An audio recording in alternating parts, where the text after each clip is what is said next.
Welcome to Kenton's videos. Enjoy the video. In this video, I will explain how to play Generals on Android. Many classic PC games, like Command and Conquer Generals, can be enjoyed on your mobile device. This guide will walk you through the necessary steps to get the game running smoothly. You will need a capable Android device and a few specific files to begin your strategic conquest. Let's get started. First, you will need to download and install a PC emulator designed for Android. There are several options available, so choose one that suits your device. Next, obtain the game files for Command and Conquer Generals. Once you have both, install the emulator, then transfer the game files into the designated folder within the emulator's storage. After installation, open the emulator and configure its settings. Adjust graphics and sound to achieve the best balance between performance and visual quality.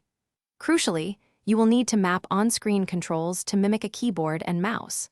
For a more authentic experience, consider connecting a Bluetooth controller, which offers greater precision during intense battles. With everything set up, you can now launch Command and Conquer Generals through your emulator. Take some time to get comfortable with the touch controls or your connected gamepad. Remember to save your game often, especially after significant progress. If you encounter any performance issues, try adjusting the emulator settings or reducing in-game graphics for a smoother experience. Thanks for watching. Consider subscribing if we helped you.